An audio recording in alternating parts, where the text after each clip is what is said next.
আজকের সকালটা শুরুই হলো একদম শান্ত আর স্নিগ্ধভাবে।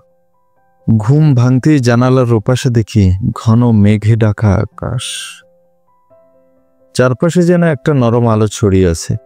ঝিরঝিরে বৃষ্টি হচ্ছিল। এরকম দিনে অফিসে বের হতে মন চায় না, তবুও যেতে হয়, চাকরিজীবী মানুষ বলে কথা। ব্যাগ কাঁধে করে বাইক নিয়ে বেরিয়ে পড়লাম। রাস্তায় বেশ ঠান্ডা, হালকা কুয়াশার মতো বাতাস।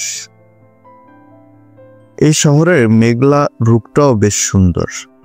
যতই যানজট থাকুক, যতই হর্ন বাজুক, মেঘলা দিনের শহরটা একটু নীরব হয়ে যায়, একটু চিন্তা ভাবনার মতো। কিছু দূর যাওয়ার পরেই দেখা গেল এক অদ্ভুত দৃশ্য। রাস্তার মাঝখানে ছড়িয়ে ছিটিয়ে আছে কিছু।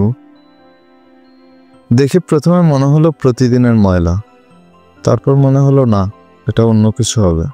ভেতরে ভেতরে একটু টেনশনও হলো।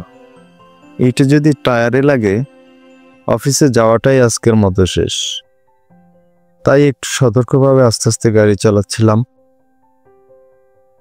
আর একটু সামনে গিয়ে স্পষ্ট দেখলাম কয়েকজন পরিচ্ছন্ন কর্মী তখন রাস্তার সেই জায়গাটা পরিষ্কার করছিল। চুপচাপ নীরবে তারা নিজেদের কাজ করে যাচ্ছিলেন। এটাই তাদের নিত্যদিনের রুটিন। দৃশ্যটা দেখে থমকে গেলাম কিছুক্ষণ।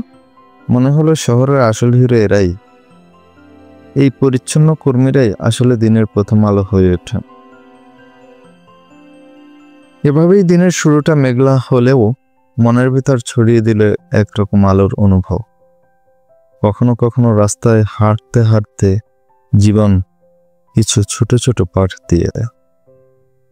সত্যি কথা বলতে, জীবনের সবচেয়ে মূল্যবান পাঠ অনেক সময় পাওয়া যায় সবচেয়ে সাধারণ দৃশ্যের মাঝে। দেখা হবে অন্য এক ভিডিওতে, অন্য নতুন কিছু নিয়ে। ততদিন ভালো থাকুন। আল্লাহ হাফেজ।